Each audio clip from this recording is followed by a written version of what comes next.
fait que quand il pleut, il y a des inondations, toute la saleté remonte. Donc voilà pourquoi je pense que ce serait nécessaire de mettre un peu plus dans l'environnement quand même. Santa, qu'est-ce que tu en penses? Ouais, je trouve que l'éducation, le travail aussi, ici au Sénégal, c'est zéro. Tu penses qu'il n'y a pas assez? Il n'y a pas assez de travail. Je retrouve des jeunes, par exemple, ici au Sénégal, à Dakar, des jeunes qui ils disent aucun mot en français, par exemple. Donc moi je pense que c'est pas assez en fait. C'est pas assez. Est-ce que c'est possible qu'on puisse peut-être faire un vote à la main? Santé, qui veulent qu'on mette plus d'argent que sur la santé, plus que c'est qu'on a? Moi aussi. On peut voter, lever les mains, c'est plus facile. Pour la santé, je suis 1, 2, 3, 4. C'est clair. 5, ok. Voilà. Moi je suis pas d'accord. Parfait. T'es pas d'accord? Pourquoi tu n'es pas d'accord? Je dis que la santé c'est important. On a dit que la santé c'est important. L'éducation et le travail, ça peut pas être plus que santé. Parce que si tu es malade, ouais, tu peux pas aller travailler. Comment les gens malades travaillent?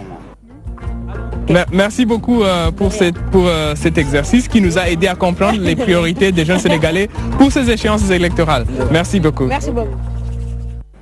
Et nous avons exploré la toile pour vous. Voici quelques-unes des histoires qui ont retenu notre attention. Eh bien, 7 ans, ça n'arrachait les cheveux littéralement. Selon Face to Face Africa, 8 des meilleures écoles de la Nouvelle-Zélande ont interdit les tresses, les afros, les dreadlocks, bref, toutes les coiffures naturelles communes aux communautés des afro-descendants du pays.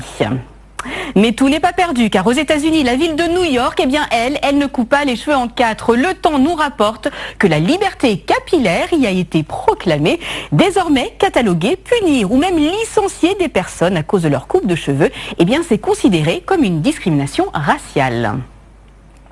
Et puis la mésaventure de Samsung, eh bien, qui voit dévoiler son nouveau téléphone très prochainement. Eh bien, selon le site internet Android Pit, une publicité en Norvège aurait dévoilé le smartphone avant sa présentation officielle. Et puis allez, je vous emmène directement en Chine à présent pour découvrir ce magnifique, somptueux spectacle. Regardez, la cité interdite de Pékin, eh bien, elle s'est illuminée de 1000 lumières à l'occasion du Festival des Lanternes. C'était la première fois en 94 ans. Et on se quitte, je vous dis à très bientôt. Belle soirée à tous.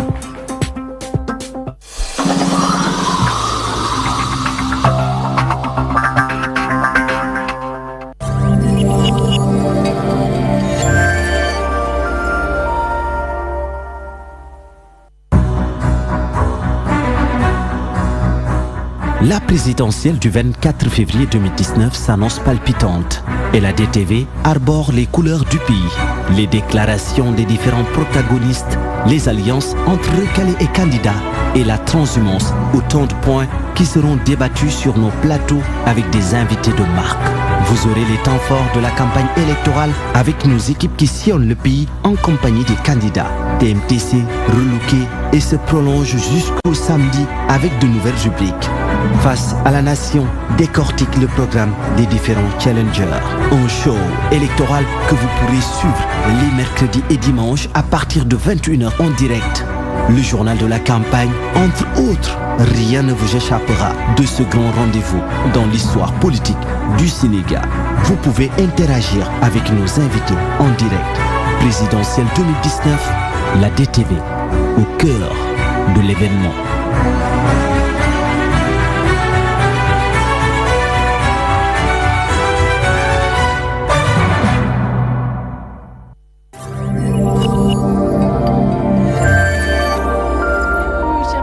D'art et de lettres dans ce nouveau numéro de Déculture.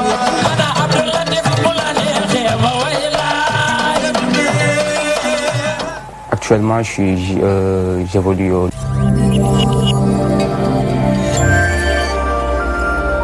mbokki téléspectateur u Dunya TV ñu ngi leen di nuyu foo leen mën a nekk ci àdduna ci seen émission bii di Majalisul Ulama di jataay yu borom xam-xam yi. tey nag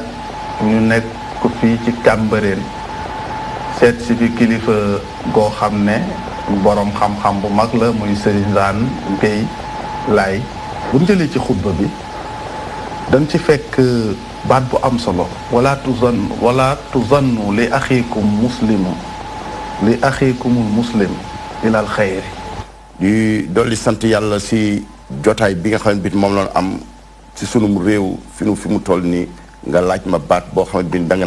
ma ni wala tazunnu li akhikumul muslim illa al khayr bu nu njortal suñu mbokkam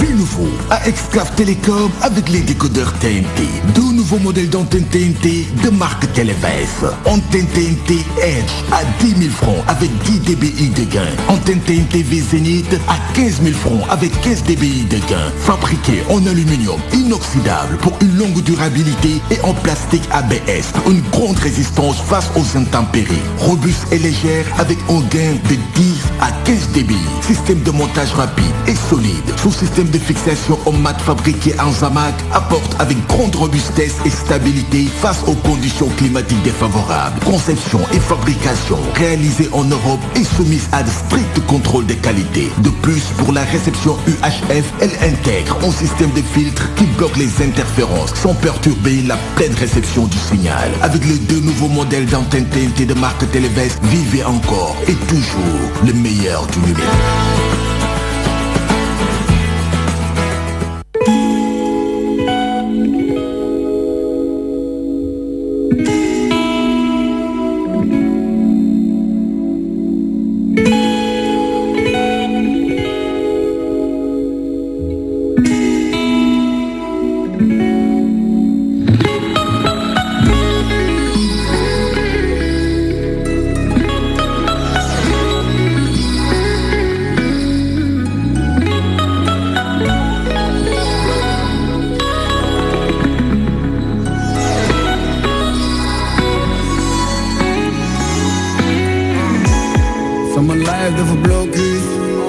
Photocopy sama xel la jaar yi bëri big moves fi school defa ne your records all a hell sama yoon a tekki lay focus braga lu ma lënd may sama yoon mel lu mu hard na ko try fi sa di planning may kas ko fi si jeel sama bralon yëpp antox moo ne may sax di wasi fu mu jaar lu da nga xëy bis doon boss fa nga nangu hustle hard ñaan yàlla jàpp si daan naag suma njege naay dama bul jaay sa ngor sa fullaay sa for sa muslaay mooy moytu noonu dama déglu bañ a toog dama bul ñàkk njortu bu naay si sa lay ba bëggee courage bi yow dama mukk yoonu ndaw du gaaw maa ngi go fekk su bugaa di toog dinaa ko fukki loxo sama destin entre mais fu baax ma jiko sa faanam sa wiko sama best friend du keneen ku du rafet jiko for Digo.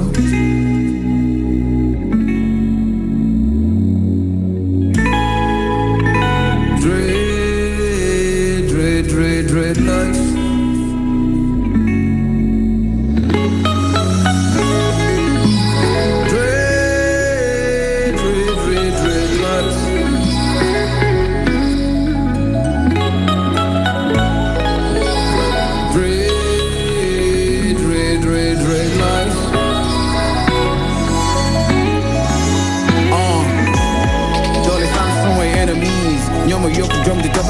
Energy 24/7, no more than beginner see. Calculo Einstein, Bill Gates, ik ben een vies. Level tot hoe ik ben een beast. Man is ik ben een beast, jongen, naar jelle taal niet. Ja, dan heb je jagen where the keys. But somebody from the bottom, then we're gonna this. Follow Sonia. From Kaulak to this is a normal. Moet dan op optimist, ik kan dit de orman. Liggen je kejeren, je moet check ook Obama. Nou moet daar en moet regelen, ja. You're a level, moet worden night. Spasa tangi sama digi lako sama chame paradise deru wori fene Chai paradise deru wori fene Chai paradise deru wori fene Chai paradise deru wori fene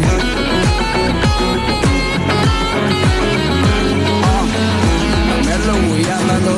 Consider we my fanko domo adama Tot was je taro je toe Daar gaan we jij boeren zo avond en diamond Avond en diamond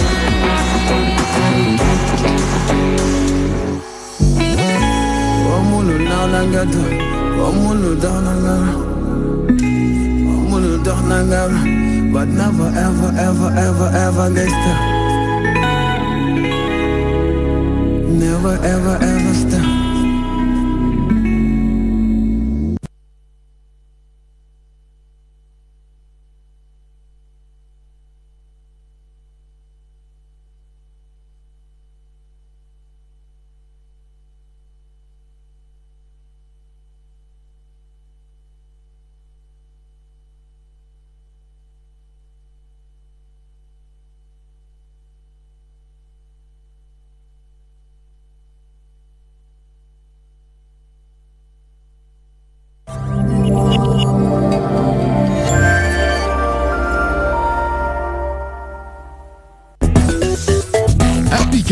DTV. La magie de la télé vous suit partout dans le monde avec son nouveau service disponible sur les supports Windows, iOS, iPhone, Android et tablette. La DTV sous vos yeux partout à tout instant. Avec la DTV, vivez la magie de la télé.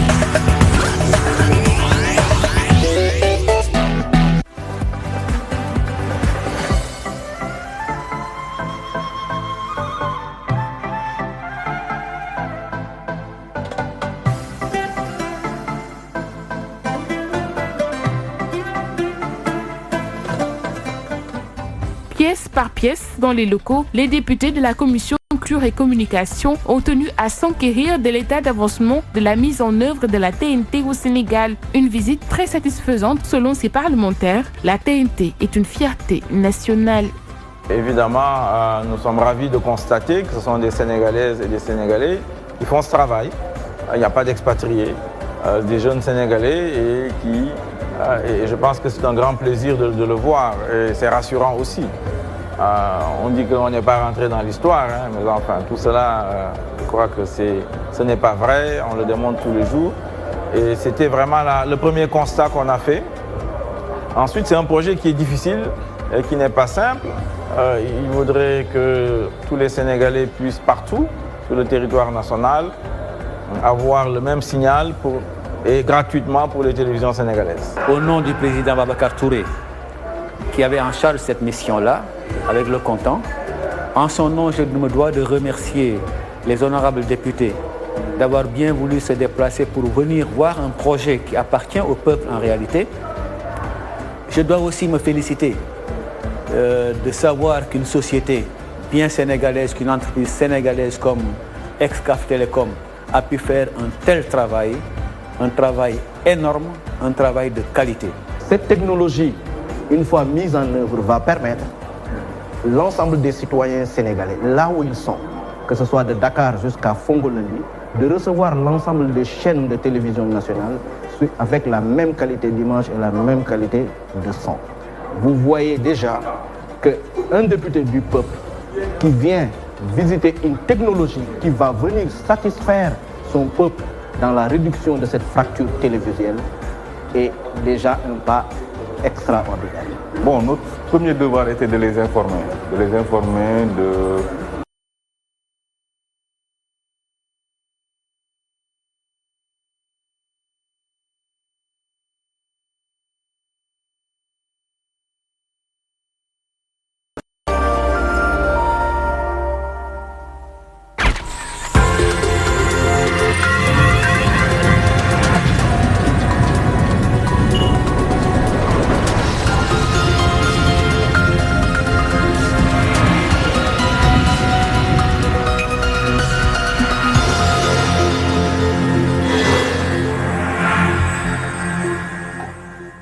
Le studio Mohamed Gaye alias DJ Mike vous souhaite la bienvenue, fidèles chers téléspectateurs de la DTV. Ravi de vous retrouver encore une fois de plus sur ce plateau. Waxtu seen émission question de l'heure moo jot 5 ba toftal sax ay simili ñu delluwaat rek di ci jéggalu ni ñu koy amale rek àllarba bu nekk dañ fiy toog di waxtaane lépp loo xamante dafa jëm ci wàllum actualité ndax xam ngeen woon dooree li nga xamante moom mooy la campagne électorale bi la boobu ba léegi seen émission dafa sol mbubbuy rek jaar ci lu nga xamante ni moom mooy campagne électorale ba bi nekk ñu nekk ci dernier tournant bi la fii ak ab 48 heures rek campagne boobu lay jeex tey nag ñu war a tënk loolu la tolluwaayu campagne bi waaye tamit digge yoo xamante ni candidat yu bëree bëri gannaaw ba nu defee rek wër 13 jàpp 14 régions yi nga xamante ni ñoo nekk ci Sénégal jot nañ ko fa digge ndax loolu la nga xamante ni jot nañ ko fa wax c'est réaliste et réalisable waaye tamit tolluwaayu dëkk bi ndax xam ngeen kii nga xamante ni mooy le candidat la benn Benno Bokk Yaakaar moom bilan ak programme la bu am boo xamante ni bu muy défendre am na loo xamante nag wax na ko askanu Sénégal dégg nañ ko ñeneen ñi nga xamante ni ñoo nekk ci kujje gi ñoom it ñi ngi wër di dagaan rek baatu askan wi di yóbbu seeni programme ban dégg-dégg ban gis-gis la ci askanu Sénégal amee yéen mbokku téléspectateurs lañ koy bàyyee bu fii ak ay diir fii ak ay simili waaye dinañ ci dikkaat tout à l'heure dañuy ànd sax du côté de la régie teewlu candidat yooyu ñoom juróom lañu nag ku nekk loo xamante ni jot na koo jël ci démb bi nga xamante ne wala sax bërki démb njiitu réew mi candidat à sa propre succession moom nekkoon fële nga xamante ni mooy ca Bargny morceau choisir rek lañ ci jël ci yenn ay déclaration yoo xamante doon ko jot a choisir ñu teewlu élément bi del si waat ci plateau bi. li ñu def pour Bargny pour le quai de pêche de Bargny juróom fukki at Bargny ngi doon xaar aire de transformation de Ndapé le domaine agricole communautaire de Sangalkam ñoom dañoo joxe woon suuf si ma annulé boo yëpp pour taxawal le dock de Sangalkam pour jox xale yi liggéey Promoville refuse 10 kilomètres de voirie intérieure voilà l'avenir que je vous promets avenir boobu laa bëgg ngeen ànd ak man jëm 2024 2035 bàyyi ñii di wax te xamuñ li ñuy wax mais mbir mi leer na nañ fépp fu ma jaar ci Sénégal le peuple est debout maa ngi wax waa Bargny na seen xel dal ci suuf ñi amoon suuf ci wàllu port minéralier de Bargny xam ngeen ne man duma président buy bàyyi ñuy noot askanam jamais le train express régional 60 milliards la ñu ci fay nit ñi impactés par le TER donc les 500 millions de Bargny seront payés d'ici la fin du mois de février pour les populations de Bargny. La victoire au premier tour est inévitable et personne ne pourra l'empêcher. Le 24 avant 18 heures, les choses seront claires. Le peuple sénégalais a déjà choisi. Il a choisi la continuité.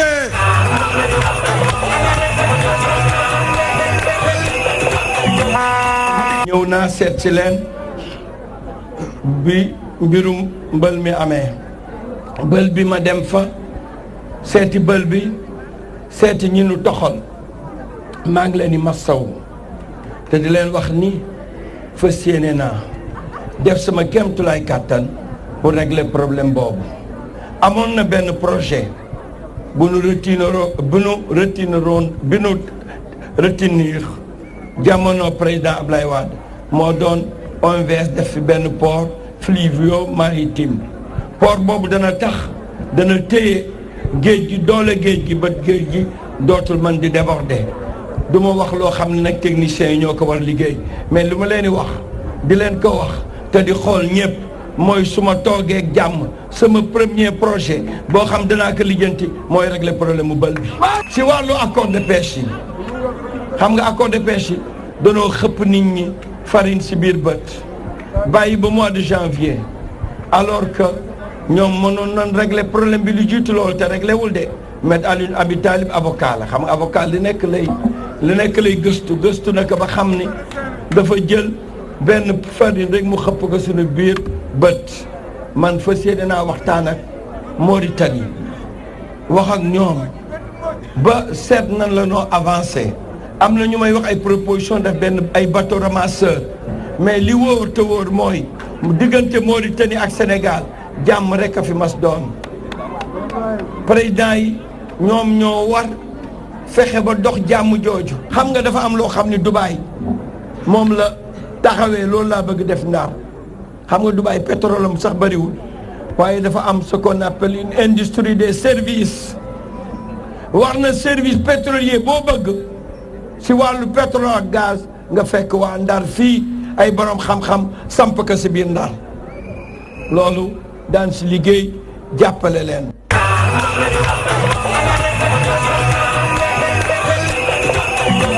jaamarloo yi ñuy nemmeeku ci campagne électorale bile mu ngi wéyandi démb rek fii nga xam ne moom mooy Aéré Lao ñi farek Ousmane Sonko ak ñi farek coalition bi bootu nguur gi dafa amoon ay jaamarloo yu doxoon seen diggante ñeenti nit ñoo xam ne am nañ ci ay gaañu-gaañu ñi nga xam ne ñoo bokk ci coalition bu farek nguur gi ñoo attaqué caravane Ousmane Sonko waaye nag ñi nga xam ne ñoo farek Ousmane Sonko indi seeni réplique bu nekkuloon intervention takk der yi mbir mi daal dina doon gën a takkarnaase. ñoo xam ne dañu sol ay chemise benn bokk yaakaar dañu ñëw ñu commencé di nangu ay tiset waa Pastef di commencé di indi ay violence di ñu néewal doole affaire ça a commencé à dégénérer. Certains de nos militants ont réagi. Et ça a eu ay désastre boo xam ne muy loolu avant l'arrivée de la caravane. Peut-être sax ñun suñu leen toppoon tey néew mën na fi génn wala leneen ak leneen lenn nag ñun on dit non à la violence. gannaaw bi la étape ki nga xam ne moom mooy leaderu coalition Sonko président dafa daal di dem foofu nga xam ne moom mooy njum ci ay booru 9h ci guddi la délégation bi yegg ca boobule gox Ousmane Sonko daal di amal caravane ci boobule dëkk moom nag ci la jaar rek di wax ne Macky Sall amul dara loo xam ne defal na ko askan bi yeewoo ci bile gox. Est-ce que la jeunesse du Fouta a des emplois?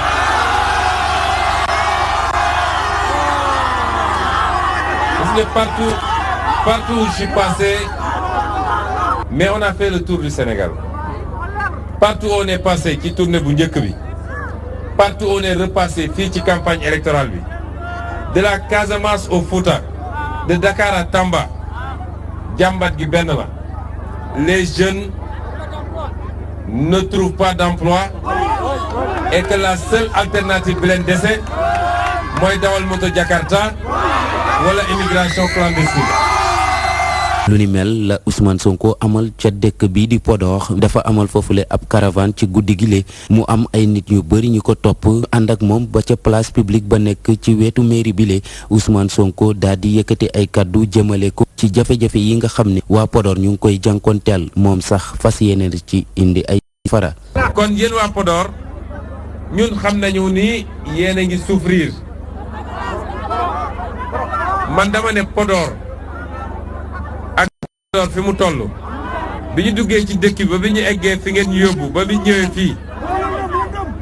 su dul woon lampe yi ñu taal ci téléphone portable yi ak caméra yi mais village sax du mel nii ci loo xam ne nee nañu chef-lieu de département la problème mu agriculture bi ak difficulté jot financement jot intrant waaye ensuite soo bayee ba noppi ñu ne la soble bi wala leneen mi ngi fii mënoo ko jaay tout ça on le sait xam nañu problème Podor ba mu daj problème mu assainissement bi. ki nga xam ne nag moom moo jiite coalition Sonko président mu ngi wéyal lii di campagne électorale am ci bët gànnaar réew mi gannaaw bu mu demee ca région de Matam mu daal di wutali ci biir région bu Saint-Louis département Podor moo dalloo étape bu njëkk bile campagne fii ci région bu Saint-Louis Ousmane Sonko fépp fu mu jaar nag dig na askan yu fay yeewoo ni moom bu jëlee nguur gi dina saafara seeni jafe-jafe. ñu sàkku ñaan ci moom ci campagne bu dal. sàkku ñaan ci moom ci élection yu dal bi ñu waxtaanee ma ne ko sëriñ bi ñun suñu programme muy pur sang am na ci volet bu am solo mooy tabax doomu aadama te gis naa ne am nga projet boo xam ne waxuma la Touba waxuma la Sénégal wante dafa laawale àddina bi yépp mooy université Cheikh Ahmadou Bamba bi nga xam ne posé nañ première pierre bi ma ne ko nag li ñuy mébét muy yore nguur gi yore réew mi ci fan yu néew loolu bu ko yàlla dogalee suñu bët dina tegu ci projet université boobu mooy suñu projet ñun bu ko defee awma droit jël projet bi da wax dëgg wante nguur gi kéem kattanam dina ko dugal ci projet boobu parce que dafa nekk projet boo xam ne dafa dépassé Sénégal dafa nekk projet boo xam ne dafa dem ci àddina jépp donc loolu daal laa bëggoon a wax ci éducation di ci sawar trop parce que man it éducateur la. ci seen mobilisation bi wane ni fii ci Ngaye egsi nañu suñu kër. ñoo ngi leen di nuyu ci turu leaderu coalition bi yëpp nga xam ni Hadjibou Soumaré moo leen teewal fii tey di leen féliciter pour cette mobilisation di leen wax ne li ñu constaté ci Sénégal yëpp moom la ñu gis fii ci Ngaye mooy la décision de la population d'opérer le changement dès le premier tour le 24 février 2019. Changement la ñu bëgg mu dem la ñu bëgg parce que ni ñu ma ko waxee léegi Kébémer ñu ne ma dans tout le département de Kébémer teguñu fa mool pendant 7 ans abandonné leen complètement abandonné l'école yi abandonné dispensaire yi abandonné mbay mi abandonné jeunesse bi ñuy taxawal nag kenn mënu ci tabax réew moo tax incha allah à compter du 24 février 2019 dinañu entamer un programme de redressement national boo xam ni dana saafara askan wi li ñuy jàmbat lépp incha allah. li ñu def pour Bargny. À l'instant donc le leader de la coalition Idy 2019 moom xam nag dafa dig Sénégalais un plan de redressement national ndax dafa jàpp que ni réew mi ni muy doxee ci lu bare bari rek am na loo xamante ni jaaru ci yoon. mu nar ko indiwaat nag ay coppite yoo xamante ni li ko jiitu dégg ngeen Ousmane Sonko bu Sonko président moom it li mu wax fële nga xamante ni moom mooy ca Podor ak dëkk yi nekk ci Matam noonu la ko ñeneen leader yi nga xamante ni nag jot nañoo teewlu déglu seen i kàddu waxee ñoom tamit am nañ mbégte lool di dalal ci plateau bi Alpha Baye Gueye bokk ci coalition Benno Bokk Yaakaar moom nag ci beneen casquette boo xamante ni moo jiite ñëpp nga xamante ni cadre yu parti socialiste ex léegi jàmm ci plateau bi Alpha. maa ngi lay nuyu di la jaajëfal Mansour di nuyu suma naataango yi monsieur Kassé suma mag yi ak monsieur Sow donc di nuyu sénégalais ak sénégalaises yi ñuy seetaan yëpp. La victoire au premier tour est inévitable et personne ne peut l'empêcher. waaw xam nga waxtu bi ñu toll nii tout le monde sait que. Coalition Benno Bokk Yaakaar ñun ñëpp on est habitué par une confiance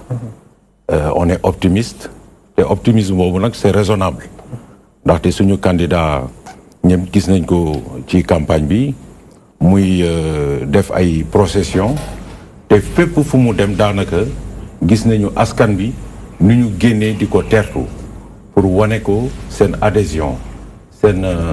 attachement par rapport ak liggéey bu am solo bi mu jot a def neewuñu nag daanaka def na lépp waaye defe naa ne askan yi ñu gis yëpp ñu ci bëre wax nañu ne gis nañu seen bopp ci 7 ans yi nga xam ne président Macky Sall def nañ ko ndax programme structurant yi ñu def ci gox ak goxaan yi ak yi ñu def ci ville yu mag yi ak yi nga xam ni moom mooy projet structurant yi nga xam ni dafa traversé dëkk yu bëri comme yu mel ne pôle Diamniadio comme yu mel ne TER bi ak Air Sénégal ak yeneen daanaka loolu tax ñu am confiance bu mag di yaakaar ne nag campagne bi dimanche incha allah su vote bi jotee sénégalais yi dinañu wane seen féete ndax exercice démocratique nag loolu la te dama yaakaar ne rek candidat yi ñu gis yëpp gisuñu dara luñ fi indi lu bees daanaka ñu ci bëre soo xoolee sax soo saytoo seen programme ci biir a biir ñu ci bëre disons travailler dans l'environnement du PSE ndax bi ñu toogee di saytu programme suñu programme ak programme candidat yi gis nañu am na ay points yu bëri yoo xam ni dañ ko tibbee daanaka ci PSE bi donc xam naa ne dinañ ci gën a xuus si émission bi waaye daal tey moom c'est un message de confiance et de sérénité nañuy wax sénégalais yi te li ci des yàggatul te yaakaar naa ne incha allah li président Macky Sall wax loolu la ñuy gis li ñu rafetlu tamit mooy ci candidat yi xam ni ñoom ñoo doon délibéré yëpp di wax ak askan bi moom daal nañ ci gis moom il n'a pas perdu son fil conducteur expliqué na fi ñu nekk ci PAP 1 bi expliqué na aussi basculement PAC 1 bi ak PAC 2 bi ba commencé dresser ay perspectives bay joxe ay chiffres. te mu nekk ay chiffres yoo xam ni chiffres yu am solo la ndax wax na ci wàllu xëyu ndaw yi. annoncé ay chiffres yu intéressants wax na ci wàllu yeneen projet yoo xam ni. loo xam ni tamit en termes d'emploi des jeunes. voilà parce que li mu ci wax tamit engagement la yoo xamante ni peut-être peuple sénégalais ñi ngi xaar peut-être concrétisation bi au cas où bu fekkee réélire nañ ko dinañ ci dikkaat tout à l'heure Alpha Bayla Gueye may fàttali que ni coalition Benno Bokk Yaakaar ko am nañ mbégte loolu di dalalaat ci plateau bi Moustapha Ndiek Sare. maa gën a kontaan sëñ bi vraiment yow moom sa invitation toujours kontaante la may jox maa ngi bég di kontaan di nuyu waa Sénégal yëpp. di beral nuyoo nag waa Mbaaw gi nga xam ne fa laa dëkk ak waa Ngalik gi nga xam ne fa laa cosaanoo. maa ngi nuyu sama naataangoo yi ma bokkal plateau bi di ñaan yàlla à l'issue de ce débat là ñu jëlee ci xam-xam ñu am ci yokkute. Le premier tour est inévitable du yéen a koy tere am jàll premier tour. s'il est inévitable ce sera un premier tour certainement remporté par Ousmane Sonko. Parce que boo xoolee li fi jot a am pendant 7 ans nga saytu bilan wu président Macky Sall ak nga gis mer mi nga xam ne moom la ko sénégalais yi mere ndax promesse non tenue yi maanaam mbébét yi nga xam ne moom la waxoon en 2012 li mu jaayoon sénégalais yi te daanaka mën nañoo wax ne le tiers sax defu ko ñàkk gis-gis bi nga xam ne moom la ñu gis aussi ci politique am yaakaar naa ni bu amee ku ñu war a éliminer au premier tour du keneen ku dul président Macky Sall te ñun yaakaar nañu ne incha allah élection yi di ñëw su président Ousmane Sonko su ko gañewul au premier tour incha allah au second tour ci ñuy jongante lay bokk. Alpha dafa wax lu am solo loo xamante ni peut-être bokk na ci parti candidat yi nga xamante ni jot nañoo wër dëkk bi. programme. Spécifiquement mu jàpp que ni ñu bari ñu ngi adossé peut-être seen programme ci lu bari ci plan Sénégal émergent donc c'est du réchauffé yéen du réchauffé yoo xam ne du copier-coller ngeen def ci genn wàll. Il n'a certainement pas dû lire notre programme certainement liirul suñu programme. li nga xam ne ñu ngi ko tuddee jot na li ñëpp bokk ñëpp jot ci. Le diagnostic il est bon hein. Nous considérons que le diagnostic maanaam. ni ñu saytoo situation réew mi ca ba ñuy defar plan Sénégal émergent ñun ñëpp ñoo ci d'accord ni ñu saytoo difficulté yi nga xam ne moom la Sénégal jànkonteel ñun ñëpp ñoo ci ànd bokk waaye thérapeutique bi ci boppam ci la ñu àndul plan Sénégal émergent bi nga xam ne dañ koy faral di tuddee plan Sénégal endettement plan la boo xam ne ñun yéen waa PASTEF yéen a ko tuddee plan Sénégal endettement bien sûr ñun waa PASTEF ñoo ko tuddee plan Sénégal endettement gëm nañu ne du plan boo xam ne moo nar a émerger moo nar a émerger loo Sénégal boo seetloo ba seetlu mën nañoo xalaat ni sax ñoom modèle sax amuñu ko en vérité plan la boo xam ne non seulement dafay inverser les priorités parce que boo ñàkkee gis-gis soo ñàkkee gis-gis ci wàllu politique wàllu économie wàllu social généralement priorités yi da nga leen di inverser et bu ñu xuusee ci biir débat bi dinañu gis ni ñu inverser priorités yi ak yenn catastrophe yi nga xam ne moom la ñu créé te moom la ñuy bàkkoo tout le temps muy lu mel ni Diamniadio on considère que c'est une catastrophe Diamniadio te pourtant ñoom moom la ñuy jël comme bilan Diamniadio du dara lu dul catastrophe. Pourquoi mu nekk catastrophe. Diamniadio dafa di zone boo xam ne benn warul woon nekk lu dul zone agricole benn n'est-ce pas fi mu ne ñoom duñ la ko wax waaye boo demee ci seen bâtiment yi fissures yi nga fay fekk di nga xam ne du zone bu ñu war a tabax ñaareel bi su fekkee da nga bëgg a rééquilibrer développement ci réew te près de 80% des investissements nga koy def dans une région laaj na au moins nga inverser loolu yóbbu ko ci beneen région.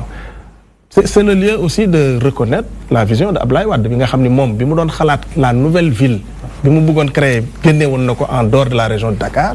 mais ñoom dañooy bi ñu demee ba xam ne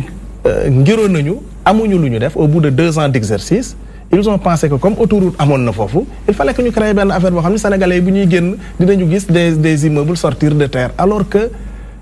dara gënu ko nekk catastrophe depuis man ci sama gis-gis bi ñu amee indépendance ba léegi la preuve le projet le plus important sur le plan agricole au Sénégal ci zone boobu lañ ko def muy bët Sénégal ñi gën a féetee mag tuuti xam nañu lan mooy bët Sénégal ñi féetee ndaw xam nañu dégg nañ ko aussi bët Sénégal donc c'est une zone boo xam ne mënoon Senghor amoon na vision wu def ko muy zone bu waroon a sur le plan horticole indi autosuffisance fii au Sénégal mais malheureusement kii ñu yor ci bopp réew mi ñàkk gis-gis moo tax mu indi catastrophe boobu. D'accord dinañ ci dikkaat tout à l'heure am nañ mbégte lool di dalalaat ci plateau bi Pape Malick Ndour bokk ci coalition Benno Bokk Yaakaar c'est le président aussi du conseil départemental de Guinguinéo ex la jàmm ci plateau bi Pape Malick. Mansour maa ngi lay nuyu bu baax di la sant ci invitation bi di jégalu ci retard bi. parce que dama waroon dem ci beneen plateau. ñu programmé woon ma fa finalement ma jëlee fa ñàkk teewu ki nga xam ne moom laa waroon débaawal par la suite lañ ma woo en urgence ma ñëw donc maa ngi ciy jégalu si yow ak si sa auditrice ak sa auditeur ak sa téléspectatrice aussi yi nga xam ne ñoo lay suivre si télé bi. yaakaar naa président Macky Sall bu mu commencé campagne ba léegi li ñu gis dafa doy xel avant ñu ngi doon dégg neen référendum dina fi am wala du fi am référendum mujj na am. ñu dégg fi parrainage na fi am wala du am parrainage finalement mujj na am na sax ci élection yi ñu doon wax ne du am finalement élection am na donc président Macky Sall su waxee ne dafay gagné premier tour su ko ndikku ci ko ay lu leer muy li mu gis ci askan bi lu mu gis ci àll bi presque 10 jours de campagne yu njëkk yëpp mu ngi woon ci àll bi peut-être depuis barki démb la ñëw Dakar man ma bokkoon ci ñu ko teeru ci àll bi bu muy ñëw région de Kaolack Guinguinéo notamment ma gis population bi nu ñu adhéré ci politique publique yi nga xam ne moom la développé depuis bu mu fi nekkee ba léegi donc ñun suñ si sukkandikoo pour ne président dina gagné incha allah au premier tour dañ ko teg ci xam-xam dañ ko teg ci li ñu gis ci terrain bi. loolu nag soo ko comparé ak ñoom li nga xam ne moom la ñuy gis ay meeting guddi ay meeting ñu fomm ay meeting yoo xam ne ay xale yu ndaw a ci ne loolu yaakaar naa day gën a corroborer li nga xam ne moom lañ yàgg a wax. daa mobiliser nag Richard Toll. waaw mais. mobilisation yooyu gis nañ ko mais gis nañu aussi mobilisation yi nga xam ne moom la ñu def la preuve ñoom sax d'ailleurs dañuy soo nee ne mobiliser nañ ñu ne la waaw bon da ngeen génnee xaalis et cetera mel ni que ne ñaari Sénégal moom loolu nekk lu ñaaw loo xam ne rafetlu wuñ ko seen kàddu aussi ñu yëkkati parce que mënoo ne da nga bëgg diriger réew mi avec une idéologie qui divise bëgg diviser Sénégal en deux parties Sénégal bu ànd ak ñoom ñu ne ñoom ñooy ñu jub ñooy ñu bëgg réew mi ñoom ñooy ñi nga xam ne fëq yóbbu leen ñoom ñi nga xam ne don de soi moo leen yóbbu mais pas ay affaire corruption wala yu mel noonu ñun sénégalais yi ànd ak ñu nekk majorité en tout cas loolu lañu gis ci meeting bi meeting yi ñu bëgg wax ne ñooñu fëq leen yóbbu wala xaalis leen yóbbu loolu je pense que c'est pas une très bonne stratégie de communication. maintenant wàllum programme attends rek peut-être bala ngay delluwaat ci wàllum programme bilan rawatina nag engagement yoo xamante ni président jël na ko ñu bare nag di déglu di xalaat. peut-être li nga fi waxoon en 2012 par rapport ak création de 500 000 emplois tey ji nga toll ci à 491 000 su ma juumulee. ñu bare gis ni gap boobu peut-être que ni kooku boo ko waxee en 7 ans nga créé loolu boo nekk 1 million en ci benn septennat xelam dina jaxasoo mais bala nga egg ci loolu réalité des foules. parce que gis nañu mobilisation on n'en doute pas parce que gis nañ ko à travers donc les chaînes de télévision gis nañ ko leneen ak leneen mbooloo mi teeru président Macky Sall ci leneen alors qu'on a eu li nga xamante ni moom moo fi amoon en 2012 gis nañu président Abdoulaye Wade mi fi nekkoon am na meeting bu mu terminé au niveau de la VDN presque on annonçait presque 3 millions de personnes yu ci bokkoon alors que la réalité des urnes était tout autre. waaw est-ce que war ngeen mën a fiyewu uniquement sur ces. non bien sûr parce que foule bii nag dafa am lu mu àndal. dafa ànd ak ay ndaw yu xale yu ndaw yu vigoureux. yu ànd ak président nga leen di xool di xam ne ñii dañoo yéene président nga xam ne ñii dañoo kontaan ci liggéey président soit li mu def seen dëkk wala li mu defal ndaw yi wala li mu defal seen waajur yi wala quelque chose comme ça donc réalité des foules mënuñu ko compter comme perte et profit dans une élection dans un scrutin surtout su fekkee dafa nekk benn réalité de foule boo xam ne c'est pas une foule amorphe dañuy xool dañuy sitaan c'est une foule dynamique une foule qui est vigoureuse une foule boo xam ne vraiment da ngay xool ñi xam ne dañu yéene Guinguinéo barki démb lañu fa def meeting mais bu ma tiit si xale yi nga xam ne ni ma gisee ni ñu accueillir président donc loolu mënuñu ko bañ a wax maintenant au-delà de cela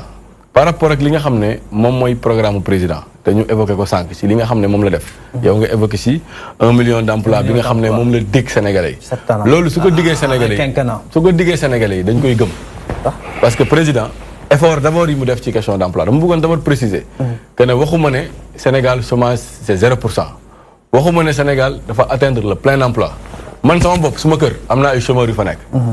am na ñoo xam ne liggéeyuñu donc il reste encore beaucoup de choses à faire mais quand même il y a beaucoup d'efforts qui ont été consentis dans la lutte contre le chômage des Sénégalais bu si njëkk mooy dañ koy fàtte audit biométrique bi nga xam ne moom moo amoon fonction publique mais gis nañu li nga xam ne président Macky Sall moom la fa def ñu génnee ay nit ñoo xam ne bokkuñu si woon te loolu dafa am répercussion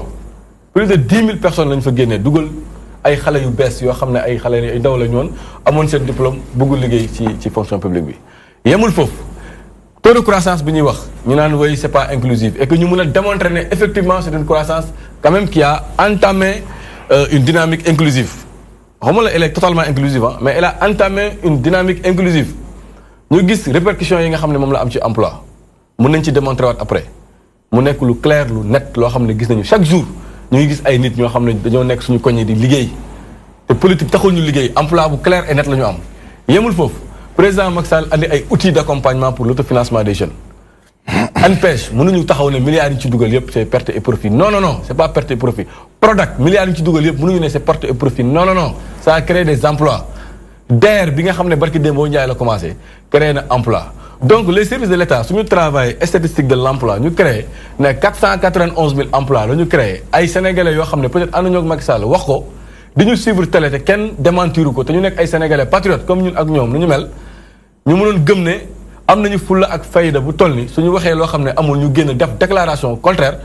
mais dañ koy wax beneen bi mooy statistiques yi nga xam ne ñoom la ñu remettre en cause foofu laay daanele Sénégal fait partie des 3 pays en dehors de Seychelles ak Afrique du Sud ak yooyu 4 pays yi nga xam ne dañoo adhéré sur les normes essentielles des statistiques lépp lu ñu fi génne ci statistiques c'est des choses qui sont réelles qui sont vérifiées et vérifiables et contrôlées par des organismes yoo xam ne ëllëg mën nañu recadrer donc ay débat wu statistique état la luñ ci fiyewu loolu c'est un débat mort qui n'a pas sa raison d'être voilà. am nañu mbégte loolu di dalalaat ci plateau bi Pape Sow bu coalition Idy 2019 bokk ci ñi nga xamante ni wala sax muy responsable coordonnateur yu cadre yu parti bi nga xamante ni mooy le grand parti bu président Malick Gakou tey jii nag ñu bokk ci coalition Idy 2019 excellent jàmm ci plateau bi Pape. Mansour maa ngi lay nuyu di la remercier damay ma nuyu sama naataango yi tamit ñaan tamit ñu mën a def benn débat bu productif. boo xam dina neex Sénégalais di rafetlu invitation bi. débat productif ñaari ponk une victoire au premier tour est inévitable selon ses dires et que personne ne pourra l'en empêcher de un de deux durant le prochain quinquennat jàpp na ni diggu ndaw ñi 1 million d'emplois. waaw xam nga Mansour man su ma déggee une victoire au premier tour est inévitable damay xaw a parce que sooy wut su la leeree ni que mën nga gagner au premier tour soxloon ngay campagne dem nga toog su ko wóoroon mu ni que lu mu fi def ñëpp ko gis ñëpp ci teg seen bët looy campagne dem nga toog daf ko leerul moo tax muy rey boppam di rey boppam gis nga dafa am lu ñu tuddee body language mooy son comportement soo xoolee ci campagne bi comportement rek nga xam ne kii maîtriser wul bu baax bilan ba bëgg mënu ko def fii dañ ko gis mi ngi daw mi ngi yéeg ci kii fii dañu gis kenn yéeg ci oto mu kii ko barki démb nga gis image ci net yi nit ñi des sénégalais ñoo xam ni yaay seen président taxaw sa kanam nga bëmax leen bëmax boo xam ni mooy daw ci toile bi. mais yooyu dafa wone yooyu yëpp mën a refléter marque de confiance là aussi. ah déedéet man de sénégalais je suis le président boo xam ni ñooñu ma bëmax ñoo ma élire. je suis le président fu muy dawee. ah fu muy dawee waaye fu muy dawee xamuñu ko ci woon xam nga loolu gis nañ ci yeneen nu mu tudd ci yeneen pays yi. xaw ma ndax seetlu ngeen ko Obama moo ko fi defoon donc xam naa ne nañ ko defal la même chose kii copier la rek ni nga copier PSE noonu ngay demee copier Obama nu muy def nit ñi taxaw sa kaw nga leen di bëmax nit ñi yéeg sa oto nga naan ko wàccal mais di ak yeneen xam nga sooy étudier psychologie personne bi ak comportement am da nga ciy déceler lu bari loolu rek pour wax ne que su ko leeroon moom ci boppam mi koy wax leeru ko di wax tamit démb xaw ma ki démb ay sondage génn nañu fii joxuñu ko sax ku njëkk ku raw ci premier tour joxuñu ko est-ce qu'il faut se fier ci sondage parce que da ngay laaj commandité sondage yooyu la gis nañ fi sondage yu fu génn yeneen sondage yoo xamante ni dañ ko jox tamit mu jàll au premier tour aussi. moo tax bëgguma di ci appesantir parce que sondage yi dañuy kii mais lu mu bëgg wax rek mooy su fekkee ni loolu soo koy wax da nga ñun dañu bëgg gëmloo Sénégalais yi ni que benn premier tour war na mën a am alors inévitable c'est très évitable mënul sax nekk xalaatuñu ko sax moom ji da ko wax xalaatu ko à moins que mu ay pexem yu mu fa jaare def ko. est-ce que yaa ngi seetaan télé bi di gis foule yi nga xamante ni moom lay drainer sa gox bu mu dem. loolu dañ koy gis xam nga lu ñu dul wane. et kooku vraiment dinaa ci kii mais am na benn jargon bu ñuy utiliser la foule importée. importée ñu ngi koy wax ci toile bi. gis nga président fu muy dem ci suba ba heure bu mu fa egsi ay car ñooy déversé ñun la ñii Tamba la ñu jóge ñii Goudiri lañ jóge ñii Casamance lañ jóge ñii nii xoolal ñuy feesal dinañ ci egg xam naa emploi yooyu ñooñ de am nañu liggéey ndax seen liggéey pendant une semaine mooy lan mooy topp ci foule bi rek fu mu dem ñu jël leen yóbbu leen importer leen ndax amul ku ko teertu ñooñu nag ngay gis loolu mooy feesal foofu suñu balee woon caméra yi tuuti di nga gis parking ay car rapide ay 200 300 car yoo xam ni soo xoolee seen immatriculation jógewuñu foofu loolu moo fa am c'est la réalité du terrain ñun dañu nekk ci terrain bi loolu ñoom je les invite à regarder sur le net ci le matin avant muy egsi foofu les cars dañuy déferler te loolu xam eux ils importent vous faites quoi ñun xam nga pour importer da ngay am moyen ku la ne opposition am nañu moyen di jëm ay 200 300 400 sax doo ko gëm ñun duñu importer dañuy dem fekk fa lu nit ñi di wax nit ñi ñooy ñëw naturellement vers nous tous les candidats nag parce que nit ñi sénégalais yi ñoo sonn c'est spontané nit ñi dañu sonn dañu bëgg a gis lu bees dañu bëgg a gis changement loolu ñu doon wax alternance bu ñu doon laajte moom la ñuy réclamer actuellement parce que fu ñu ko foogee woon newu fa loola tax suñ la ne su taxawee ñëw naan da ngay dem une victoire est inévitable non da ngay wax loolu la neex xam nga ni yow mii ci sa bopp yow mii di ko wax sax gëmoo ko soo ko gëmoon du sa ay garde duñ taxaw sax ki yow en tant que le président du Sénégal nga leen ba ma jug leen fii c'est impossible dinaa la woon dina da ngeen dul seetlu ful yooyu ñuy wax ñan la ñuy seet si soo gëmoon loolu mais doo jël les stars de ce pays là ci domaine bu ne waykat yi mbër yeeg ñëpp nga xam ni ful yi dañ leen bëgg a gis est-ce que du ñooñu ñooy indi ful yooyu foofu est-ce que moom la ñuy xool wala kee la ñuy seetaan concert bu ñuy def comme ñoom dañuy fecc rek kat tëgg kii peut-être ful yi ñoon la ñu leen dem tamit ne ah fii kat parce que soo demee ci àll dara amu fa xaw ma ndax vous faites habituellement les villages ak les kii foofu dara amu fa liggéey amu fa dafa y a l'oisiveté mais ku la ne tey ah président dina ñëw ànd ak Youssou Ndour ànd ak Balla Gaye ànd ak Eumeu Sène ànd ak kii moo tax ñoom ñëpp ñu fàq ànd ak la troupe théâtrale la de Sanex ak ñooñu loolu la ñuy seetaan si ñooñu suñuy pare ñu dem seen. président andiwu leen fa. ah non moom xam na ne kenn xoolu ko. d'accord Pape dañ ci dikkaat tout à l'heure. en tout cas je savais pas chômage bi tamit. dina ci dikkaat ci lañ jëm nii sax un peu par rapport ak loolu la en termes d'emploi de promesse donc de création d'emploi mais un peu par rapport ak fi mu daanale ces foules qui sont importées. Moi, en tant que professionnel des médias, je pensais que bon, c'était juste des déplacements spontanés. Et je ne savais pas que derrière, il y a quelque chose, une réalité qui s'est cachée. Que nous avons peut-être Youssou Ndour nous transporter à Ekar. Waaw, xam nga Mansour, man su may dégg suma naataango opposition bi souvent damay gêné. Ndax depuis bi ñu commencé démarrer campagne électorale bi ba léegi même stratégie ni ñuy utiliser. Nous aussi ñu ngi utiliser notre stratégie te ñoom stratégie bi ñuy utiliser daanaka dañuy def focus sur suñu candidat ndax ñoom am nañu jotu dem fi Macky Sall di def meeting yëpp ci stade yi jël immatriculation oto yi fa nekk yëpp ba wax ne oto yi ñii Ziguinchor nañu jóge ñii Tamba nañu jóge ñii Kidira nañu jóge et cetera ñun amuñu jot boobu suñu candidat lim ñu wax mooy liggéey nañu pendant 7 ans. dem leen ngeen wax ak askan bi au-delà des mobilisations yi ñuy def ci stade bi man damay saluer la prise en charge sérieuse de la coalition Benno Bokk Yaakaar ci campagne bi ndax respecté nañu instruction président de la République ba mu mot sëkk man maa ngi dëkk commune Mermoz Sacré-Cœur man defuma meeting te ma def ay porte à porte ñeneen ñi def ay porte à porte ci biir commune bi pendant presque 21 jours di dem di nuyu nit yi di serrer la main au maximum de personnes tous les jours loolu biñ koy def daanaka dama ci am jàngat bu bëri ndax def naa ko pendant 21 jours dajewuma ak benn membre opposition bu buy def lu ñuy def donc ñun bokkuñu angle de lecture yéen moom moo leen soxal ñun askan bi moo ñu soxal moo tax on est très différent sur l'analyse maintenant di wax ne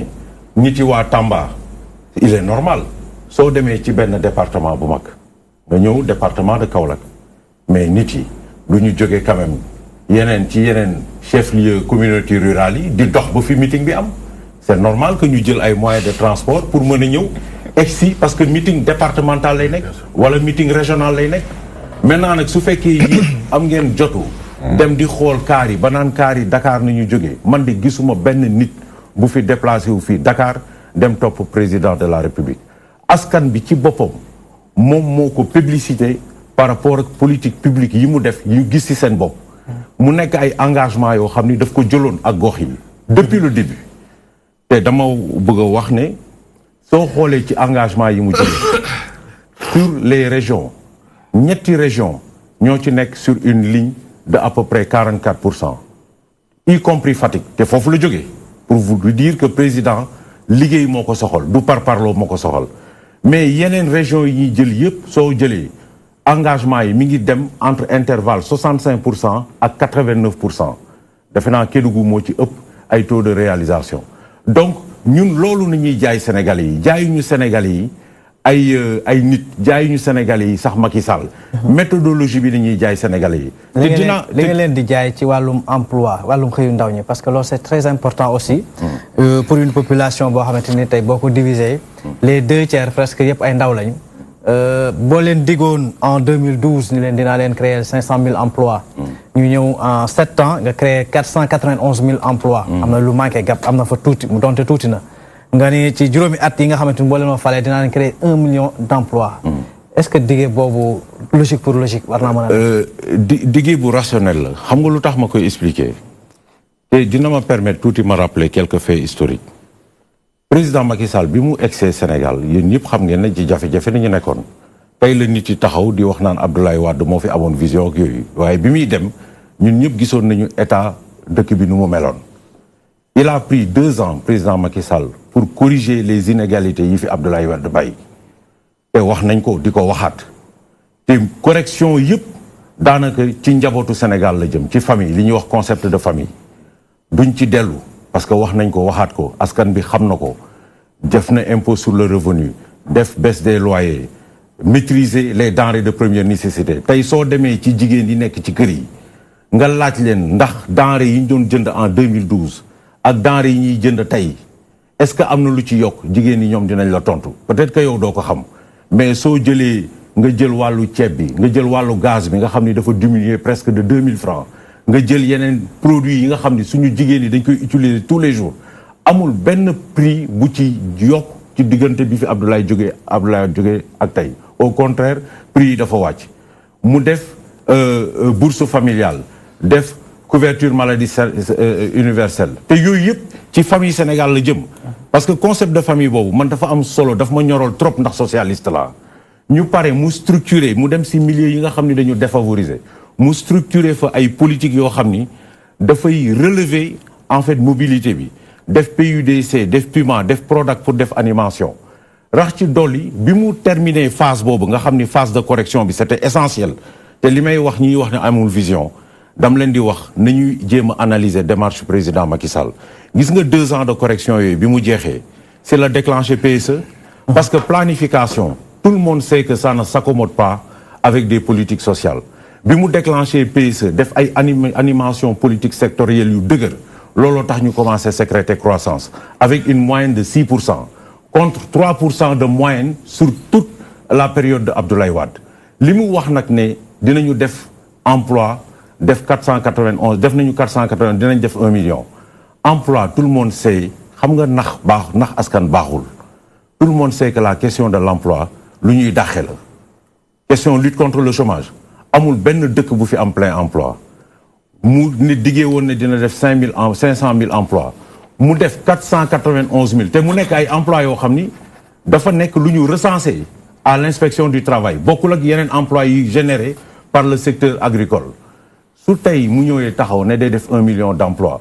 mais mun nañ ko war a mën a wóolu ndax séquence bi ñu jëm mooy PAP 2 bi trajectoire de croissance bi moyenne bi dafay jógee 6 dem 9,8%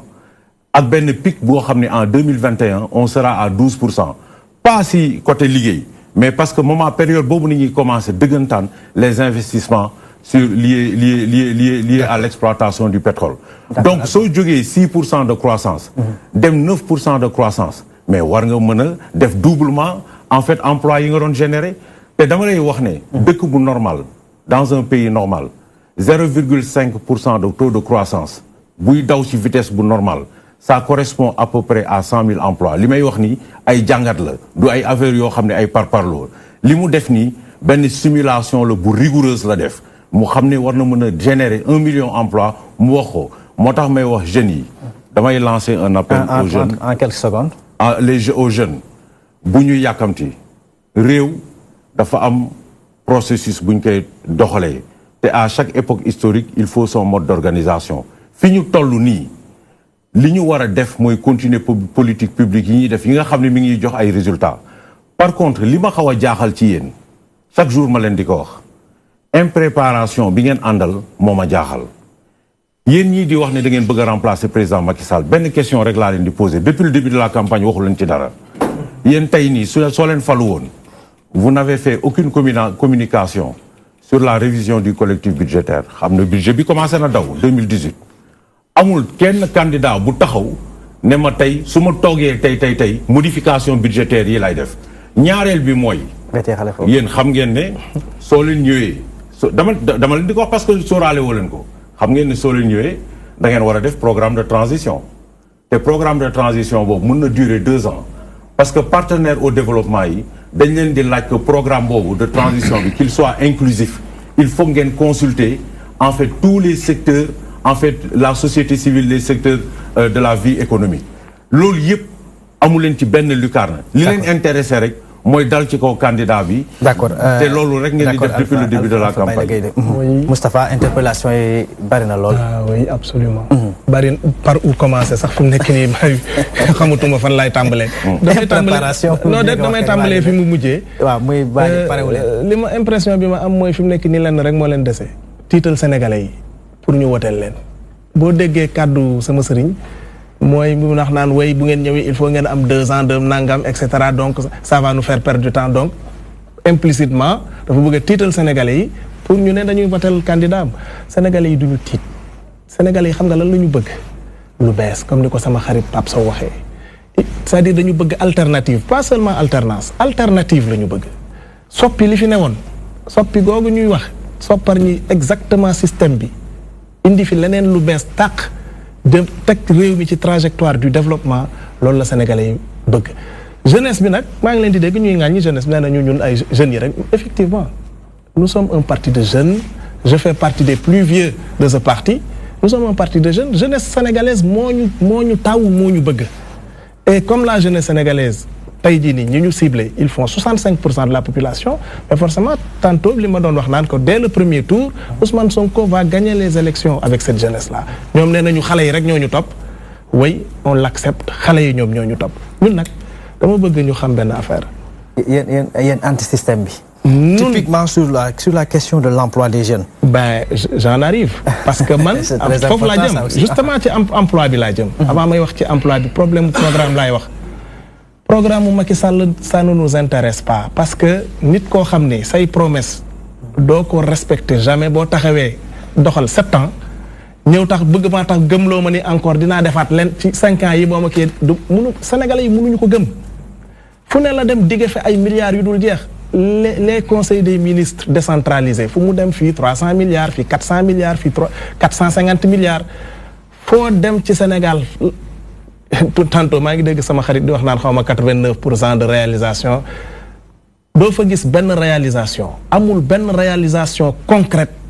boo xam ni ñoom def nañ ko tey bi may jógee Ndar di ñëw mon frère ci dik sax ci wàllu Ndar boobu mais est-ce que dafa wax lu am solo est-ce que Moustapha yéen a koy bàyyi xel que ni yéen trop nekkoon di focaliser wu trop sur la personne de Macky Sall ba nga xamante ni li leen nar a sànq peut-être on xamaguñ ci benn ëllëg si biir ci loolu la nar a jógee parce que yéen au lieu en lieu place ngeen doxal li nga xamante moom ngeen indi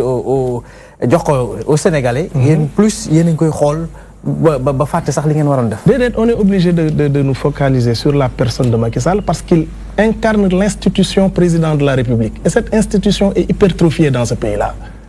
Nous sommes obligés parce que moom mooy buur di bu mi mooy def lépp ci réew mi on est obligé de lu ñuy wax moom la ñuy waxal Macky Sall certainement sax li ñoom li ñuy wax moo leen koy waxloo. C'est une institution boo xam ni au soir du 24 février moom la ñuy njëkk a wàññi dooleem.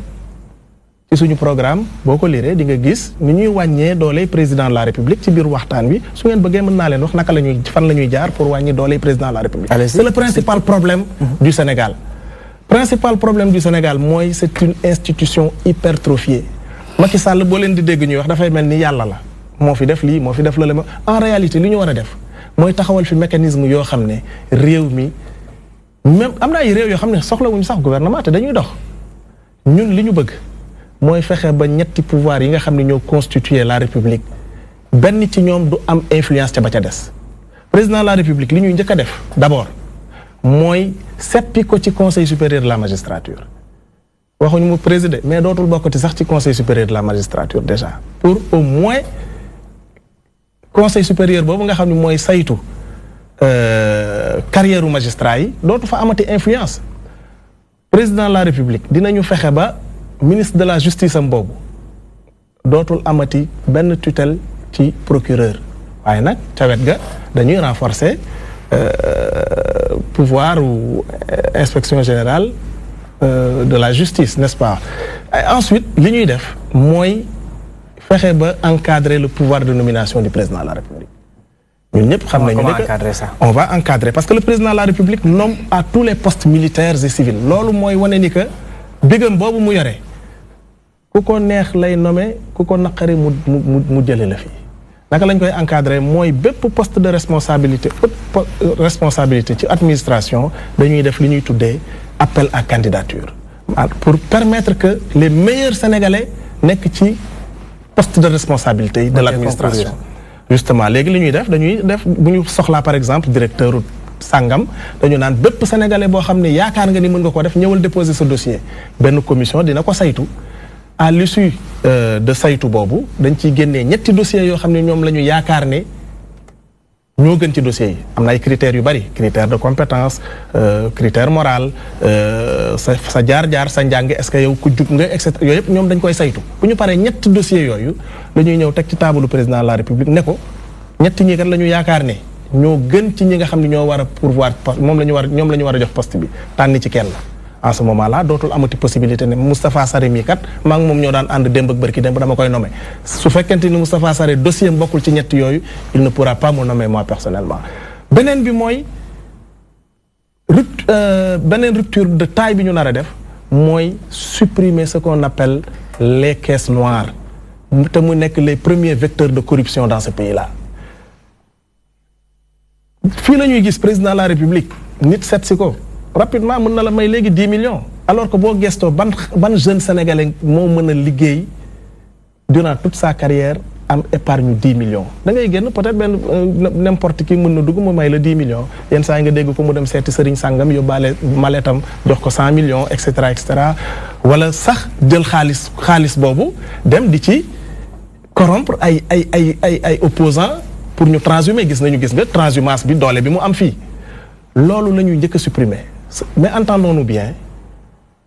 on mettra sur pied ce qu'on appelle des fonds spéciaux parce que président de la République day jànkonteel ak ay dépenses yoo xam ne des dépenses urgentes mënul xaar toute la procédure administrative il y a des dépenses urgentes yoo xam ne président daf koy soxla il peut arriver que mu war a soxla benn mission bu mu yónnee ay nit rapidement parce que des problèmes yu concerné Sénégal am na fa il faut que mu yónni leen rapidement te c'est des frais yoo xam ne du mën a xaar tout le circuit administratif quelquefois un Sénégalais aussi feebar te loolu sax en vérité moom mooy mission première u caisse noire un Sénégalais feebar ñu war ko ñu war ko évacuer rapidement c'est le devoir du président de la République de l'évacuer yóbbu ko te ñun certainement pour une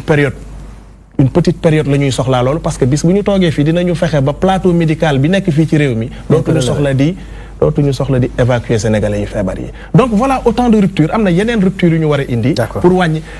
non dañ ma interpeller yu bari il faut bien que wala da nga doon relancer voilà en une minute après dama bëgg bu ñu beesoo deuxième tour de table bi ñu gàttal pour le chômage 1 million de chômage il nous a promis bon j'ai dit tantôt que bon man programme Macky Sall sax duma ko seetlu parce que duma ko xool sax parce que xam naa ni il ne va pas respecter ses promesses comme il l'a fait depuis 2012 mais 1 million d'emplois il nous avait promis combien 500 000 emplois nañu concédé nañu d'accord ne sax créé na ko actuel nañu concédé 491 000 bon il a fait 500 000 d'accord mais Macky Sall a détruit des emplois il en a détruit parce que de 2011 à aujourd'hui d'après les statistiques de l'ANSD le taux de chômage bi dafa yokk de 5 points 10% la ñuy jógee tey jii ñu ngi 15%. Il a détruit parce que xam nga la moo ko waral il a manqué d'ambition quand il parle de 500 000 emplois pendant 7 ans chaque année bu leen fàtte ni chaque année au moins 200 000 sénégalais yu bees dinañu ñëw laajte emploi sur le marché de l'emploi. Quand un gouvernement n'est pas capable de faire face à une telle situation kooku bu la diggee 1 million d'emplois nee ko rek déglu xaar 24 février nga def li ngay def ñu jëlee ko fi gaaw rapidement voilà. Pape Malick si fi mu daanelee sax peut-être sur la question de l'emploi beaucoup de personnes peut-être ñoo xamante ni c'était des avertis bu ñu waxee en termes d'engagement ñu ne 500 000 emplois ñu bari dañoo gisoon même c'était réducteur parce que ci nguur ak mécanisme yi am yëpp war naa mën a dépasser donc en 7 ans 500 000 emplois. waaw c'est que avant mooy ñëw ci affaire emploi bi déjà c'est moi je pense que suñuy waxtaan aussi bëggu nguur war nañu mën a parfois nangu li nga xam ne moom le président Macky Sall def xam nga taxaw fi sànq ñëpp di la déglu nga ne président Macky Sall defu fi dara et que ne dëkk yi amul lenn lu fi nekk loolu moi je pense que c'est faire preuve de nihilisme total. Sérieusement il y a quand même beaucoup de choses qui ont été faites dans ce pays en matière d'emploi comme que moom la ñuy wax en matière d'électrification rurale en matière d'infrastructure en matière de santé et cetera éducation donc tey di ko wax ci télé yaakaar naa sare loolu war nañ ko éviter mun nga ne peut-être seen yéene ëpp na li président Macky Sall def mun nañ ci d'accord mun ngeen am yéene bu ëpp président am loolu ku nekk am na ci droit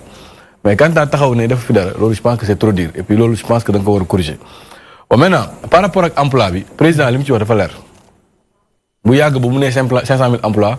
je pense que jusqu'à une date très récente les gens contestaient même les chiffres yaakaar naa tey dépassé nañu loolu ñu ngi wax sax ne waaw def na ko mais xeeb nañ ko soo jàngatee waxam loolu lay signifier mooy que président manque d'ambition par rapport à ça donc au moins tey affaire 500 000 emplois yi moom féetoo na bor donc ki def 500 000 emplois conformément ak diggé bi mu diggé woon suñu diggaatee 1 million wax ñu nu muy jaar ba 1 million yi am war nañ ko gëm 1 million yi fi muy jaar wax na ko démb Pikine gis nañu déjà pétrole bi dina am impact positif parce que contenu local bi nga xam ne moom lañ dugg ci pétrole bi contenu local c'est-à-dire la vision de mettre un contenu local par rapport à ce problème de pétrole là mais loolu c'est inédit te loolu c'est historique parce que amul woon ci richesse yi nga xam ne moom lañ jotoon am mooy mines yi nga xam ne jot nañ ko produire ba léegi ñuy taxaw naan amuñ si gisuñu suñu bopp ak yooyu président tiré na exemple ci loolu pour imposer un contenu local par rapport au pétrole sans compter nag ben li nga xam ne moom la nar a créer comme emploi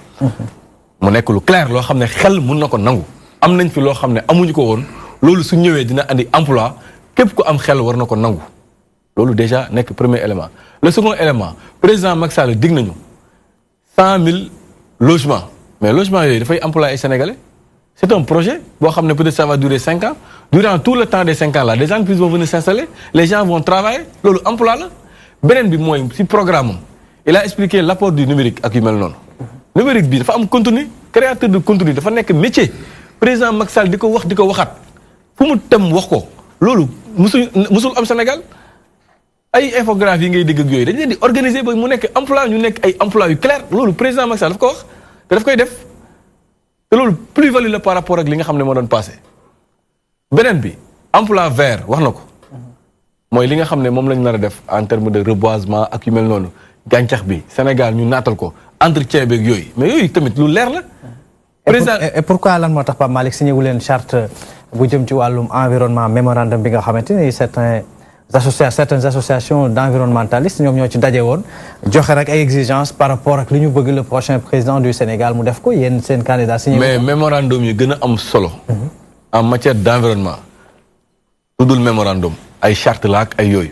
nga xam ne c'est sur le plan mondial. parce que l'environnement n'est pas un problème local un problème national c'est un problème mondial. te yu gën a am solo mais président ratifié na ko signé na ko COP 23 COP 21 et cetera ñu ngi wax COP yooyu yëpp. chaque fois ngeen gis Sénégal position yi mu ciy am. donc par rapport ak environnement moom je pense que nag dugguñu ci débat bi mais c'est assez clair. li nga xam ne daal moo leer ba leer. et sur le plan de la justice. waaw sur lu leer ba leer tey ñoom il se défoule sur ça. parce que tey soo attaqué président son bilan matériel il n'y a pas photo ñoom nag dañuy làqatu ci ay bilan wu immatériel justice lu ma ci wax man personnellement du ma ci wax parce que maam fii c'est pas la première fois la ñu ñëw di fi def ay débat par rapport ak justice bi nu mu war a demee nu mu war a demee li leer ba leer mooy Sénégal nekkuñu ci gouvernement wala état wu kumba am ndey kumba amul ndey loolu du ma ci ñëwaat li nga xam ne non xaaral lu ma expliqué man du ma ci ñëwaat loolu du ma ci ñëwaat parce que débat bi wax nañ ko waxati ko fu mu toll nii xam nga lan moo bes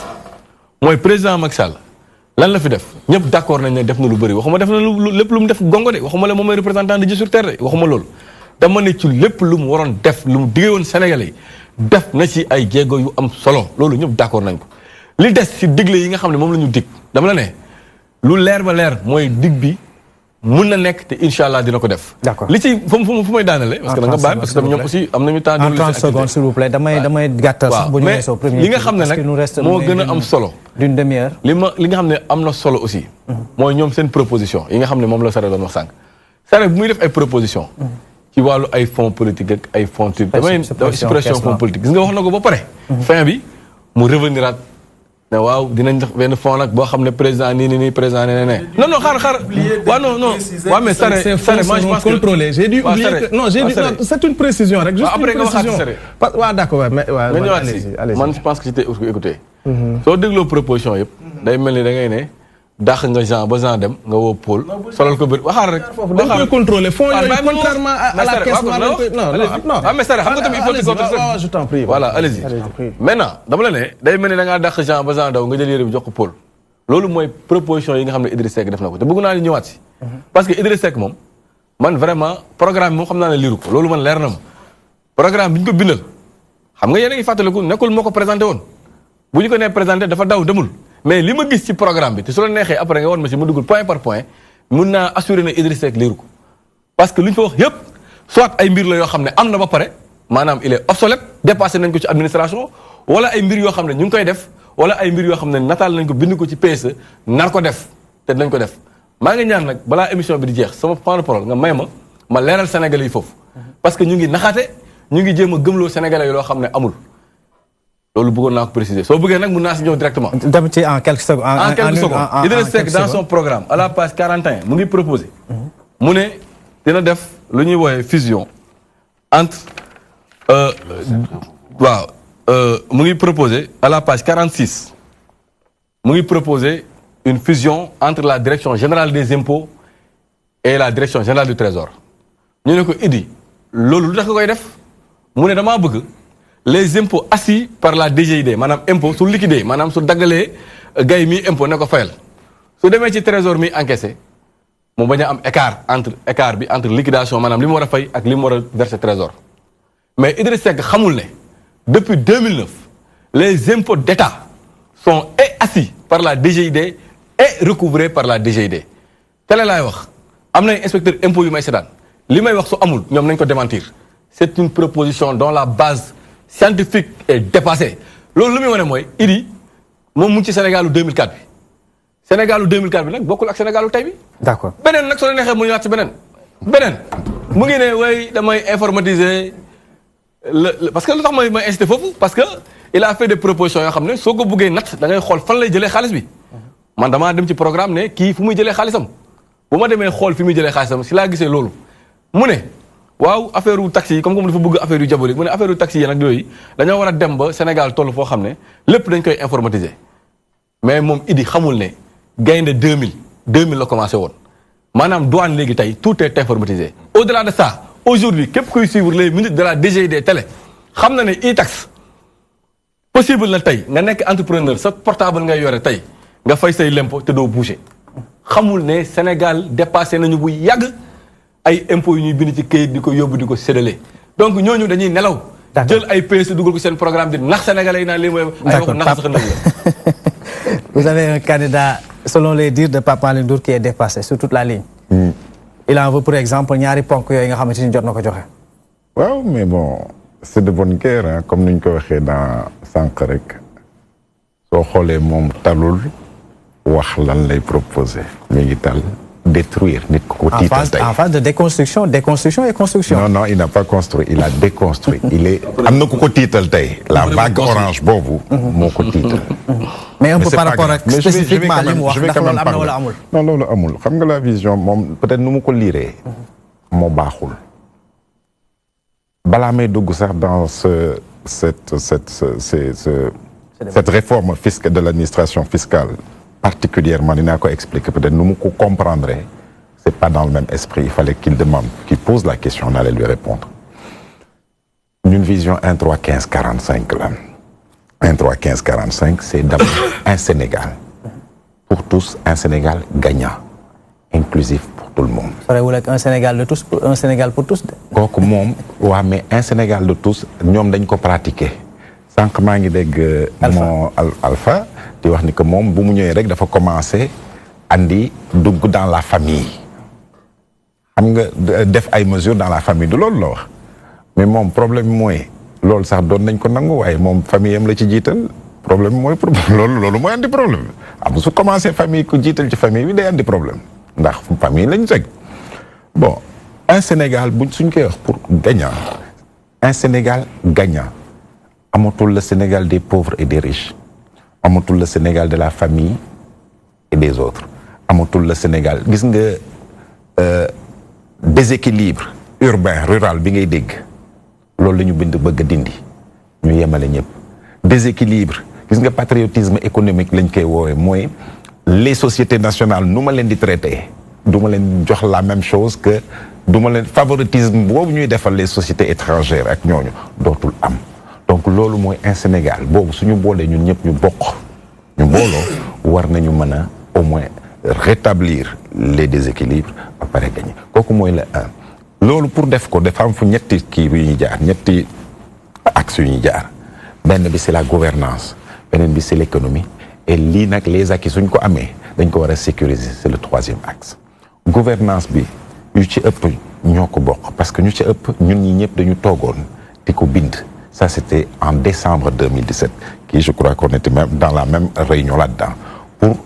gis nga institution et réforme institutionnelle dañ ko basé ci les assises nationales ak surtout les conclusions de la du CNRI yu ñu waxoon yooyu la ñuy jël appliqué ko parce que moom loolu lañ ko wax mu appliqué ko mu bañ mu signé woon ko ñëw ne kii ko donc loolu dañu am benn kii bu ñu tuddee le programme minimal commun PMC moom la ñun ñëpp soo ko xoolee moo tax dañ koy niroo donc basé wuñu ko ci PSE ci kii lan la woon foofu ñoom seen axe 1 bi c'est quoi c'est un peu axe 3 bi seen axe 3 bi c'est la justice et les réformes et cetera mais c'est pas exactement ça exactement lu ñuy def fii mooy lu ñëpp les assises nationales toogoon d'accord ba d'accord ci ba ñëpp signé ko ñoom ñu signé ko après ñu naan dañ ñu ko signé ak ay réserve ak loolu la ñu bëgg a appliquer mooy lan mooy sànq dinaa cof sax li mu wax lan la ñu war a def léegi nii xamu il va y avoir une période de transition mais c'est simple gis nga il va y avoir une réforme de l'administration et de la présidence de toutes ces institutions là HCCT n'a plus rien à faire ici CESE n'a plus rien à faire gis nga yooyu c'est des économies yooyu dem jëli gis nga 84 ministres yu ñu tega ñun ci PMC bu ñu def ak lu ñu proposé dans ce programme là c'est un programme boo xam ne c'est 25 ministres le mode de recrutement de ces gens là dañu bëgg a équilibrer et équilibrer ça veut pas dire non plus da ngay jox doole parlement bàyyi kii ça veut dire que on va demander à ce que le président puisse proposer mais ces ministres et certains postes de direction seront appel à candidature mais ils seront auditionnés par le parlement sans qu'ils aient le droit de veto. Ça veut dire mënuñu arrêter le process par contre dinañ joxe seen xalaat parce que soo leen joxee droit de veto dañuy jël le pouvoir de l'exécutif et ce qui n'est pas bon. Donc kooku mooy ci au niveau de la présidence. Au niveau du gouvernement avec le Premier ministre, on sait comme le Premier ministre sera auditionné. Et on va introduire le critère de redevabilité dans l'administration. Gis nga redevabilité mooy lan mooy tey tu dois rendre compte. Il faut que tu ailles rendre compte. On va amener des critères de performance. Et pourtant, ce principe de reddition des comptes, ça existe, hein? Mais il fait une gouvernance. Reddition des comptes. Gis nga mi ngi doon wax affaire budget. Dama doon ree démb dama gis ci le budget 2019, la loi de finances 2019. Mën nga seet le budget de l'OFNAC il n'est pas dedans. J'ai vu amul suma ko ci xawma ñoko dindi ou pas. Ça veut dire déjà l'esprit est faussé. Est-ce que ça veut dire qu'on tend avec ça vers la disparition ou pas? En tout cas, expliquez-moi. J'ai vu tous les ministères, j'ai vu tous les démembrements, j'ai vu les etc. Mais l'OFNAC zéro. Bon, kooku c'était dans le projet de loi de finances. Au niveau des institutions dañuy mettre en place conseil constitutionnel bii nga xam ne moo ñu andi problème yi yëpp dañ koy dindi def une cour constitutionnelle composée par 7 magistrats. Le président ne siège plus là-dedans. C'est des magistrats, c'est des huissiers, c'est des membres de la société civile ak ñooñu ñëpp. Moom président duñ ko dindil ay kiyam dina am la possibilité de proposer 3 personnes là-dedans. Proposer. Mais ce sera un magistrat avec un président d'une cour. Xam nga lu ci gën a am importance. Le citoyen lambda pourra désormais saisir la Cour constitutionnelle, ce qui n'existait pas avant. Le Conseil constitutionnel, yow mënuloo ko saisir. Donc des réformes, il y en a énormément dans les programmes. Nit yi dañu xalaat dañu kii dina mën naa la ci jox mais du xaj fii. Nous on a fait 157 pages. Dinaa la jox yu ci gën a rëy. L'Assemblée 165 mënul nekk c'est 150 députés. Y compris les députés de la diaspora. Mais yéen dépassé ngeen ba tey baaru 100 bi. Ouais, mais d'accord, mais parce que gis nga lu fi jot a nekk à un moment donné yu ci ëpp dañu leen dindi gis nga seen affaire parrainage ak yëpp on les fait sauter parce que amul sens lii c'est pas des mesures durables en anglais on dit sustainable pour lan parce que xam nañ ne que yàgg kenn day ñëw rek dindi ko fi parce que amul njëriñ su loolu yëpp institution yooyu yëpp taxawee le président de la Cour constitutionnelle ce sera lui qui sera le président du Conseil supérieur de la magistrature. Et le Conseil supérieur de la magistrature, nous continuons notre truc. Ça, c'est globalement, nous allons ramasser un peu la question parce que nous avons 157 pages. Nous avons une économie. Économie, je vais juste prendre le point que nous avons affaire au chômage. Ça, il a dit, je vais le rappeler. En 2017, quel était le taux de chômage? 10,3%. En 2017. Fin 2018, combien on est monté à combien? 15,7%. Yow di nga jóge en un an jóge 10 dem 15,7% de chômeurs nga ñëw di ma gëm loon da ngay créer 1 million d'emplois ma koy gëm du ma ko gëm am na lu mu wax le contenu local dama parce que c'est mon domaine fa laa jàngee fa laa newoon fa laa liggéeyee local content bu ñuy wax dans le pétrole dafa am loolu su ko defoon xam nga lu local content mooy sooy def dara une industrie extractive ou bien dans le pétrole ou bien qui comme c'est ça veut dire c'est tout ce qui est toute l'activité, les produits et les services qui seront générés par des entreprises localement. Lorsqu'on introduire dans les contrats pétroliers, c'est à l'origine de bind. Exiger les gens que il faudra que tant de personnes que nous créons. Tout lolu gisunu fuñu ko bind. Néna ñu publier nañu ay contrat mais yoy yep dafa bokk le local content dafa né wara nek ci contrat yi dañ ko warona gis. Do ko wax dag ma kay won ma lire. Que signé nañu fi ay contrat te liiruma ko nañu waxante dëgg. D'accord. Léegi. 30 secondes s'il vous plaît. 1 million. soo nee 491 000. dañu kii mais c'est l'ANSD moo ko wax mais xam nga su ñu nee création d'emplois c'est pas des emplois précaires. looloo tax taux de chômage bu wàcc. effectivement dañuy jël ay contrat gis nga suñu la signaler contrat pour 1 mois. rek ñu comptabiliser ko ne emploi la. 1 mois.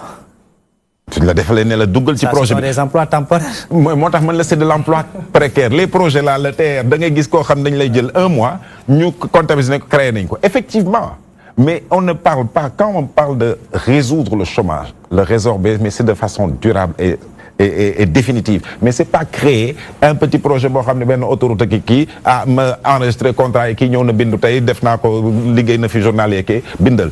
kii def nañ ko avec na ASP tey jël nañ ko fi bindal